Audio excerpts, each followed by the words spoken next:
Hello জনগণ, আসসালামু আলাইকুম। একটা সংবাদ হঠাৎ চোখে পড়লো, সংবাদটা নিয়ে কথা বলার চেষ্টা করব। কুষ্টিয়ার পুলিশের সুধী সমাবেশে বৈষম্য বিরোধী ছাত্র আন্দোলনের নেতাদের দাওয়াত দেওয়ায় বিএনপি নেতারা ক্ষুব্ধ হয়ে মন্তব্য করে ছাত্রদের মঞ্চে উঠিয়ে আমাদের অপমান করা হয়েছে। সমাবেশের এক পর্যায়ে ক্ষিপ্ত হয়ে তেরে আসে কুষ্টিয়া জেলা যুবদলের সাবেক নেতা কামাল উদ্দিন ও জেলা বিএনপির আহ্বায়ক কমিটির সদস্য আলামিন কানাই ও তার শীর্ষরা। এ সময় বৈষম্য বিরোধী ছাত্র আন্দোলনের নেতাদের উদ্দেশ্য করে গালিগালাজ করতে থাকেন তারা। এই বিষয়ে একটু কথা বলার চেষ্টা করব। আমরা যদি খেয়াল করি 2024-এর 5ই আগস্ট যখন বাংলাদেশ একটা ক্রান্তি লগ্ন থেকে একটা অন্ধকার অধ্যায় থেকে বা আলোর দিকে উঠে আসে, তখন তার আগ মুহূর্তে, তার পূর্বে আমরা বিগত প্রথম 5 বছর যদি বাদও দেই, 17 বছর থেকে 10-12 বছর যাবৎ পিএনপির যে ছোট বড় যত নেতারা আছে মাঠ পর্যায়ে, ইভেন কর্মীরা পর্যন্ত বিভিন্ন সময় পালিয়ে থাকতে হয়েছে।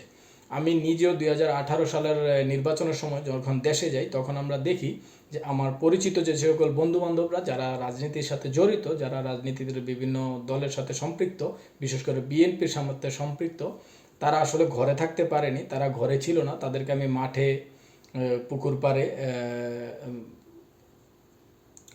ধানি জমিতে ঘুমাতে দেখেছি, আমি নিজে দেখেছি।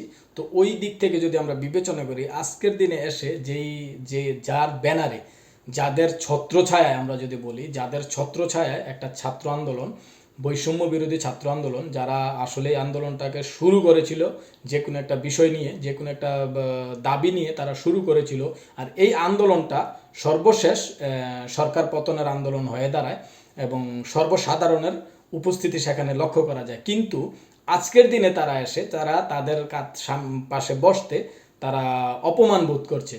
আমরা দেখছি ভিডিওটা, আসলে আমি ভিডিওটা প্রকাশ করতে পারছি না, কারণ আমার ভিডিওতে আমি ভিডিও প্রকাশ করি না।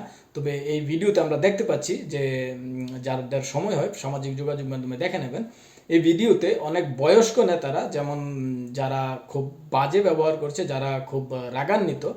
কিন্তু আমি আমার পক্ষ থেকে যদি বলতে যাই, তাহলে এই বৈষম্য বিরোধী ছাত্রদের সাথে আপনাদের বসতে সমস্যা। বৈষম্য বিরোধী ছাত্রদের নিয়ে আপনাদের, আমি গ্রামের ভাষায় বলি, চুলকানি। আসলে চুলকানির কারণ কি? 17 বছর আপনারা ঘরে ঘুমাতে পারেননি, আপনারা রাস্তায়ও উঠতে পারেননি, আপনারা ভালো বড় একটা আন্দোলন তৈরি করতে পারেননি, ভালো বড় একটা প্রতিরোধ গড়ে তুলতে পারেননি। আজকের এই দিনে যারা এই সুযোগ করে দিল আপনাদেরকে, সেই গর্ত থেকে উঠে আসার সুযোগ করে দিল, সেই পুকুরের পাড় থেকে রাস্তায় আসার সুযোগ করে দিল, সেই বাড়ির পিছন থেকে বাড়ির সামনে আসার সুযোগ করে দিল, তাদের সাথে বসতে আপনাদের প্রবলেম। এই জিনিসগুলো পরিবর্তন করুন। সারা বাংলাদেশের প্রত্যেকটা আনাচে কানাচের প্রত্যেকটা বিএনপির নেতা কর্মী এবং বড় বড় নেতৃবৃন্দ যারা আছেন, তাদের সকলকে বলবো, এই ছাত্রদের সাথে আপনারা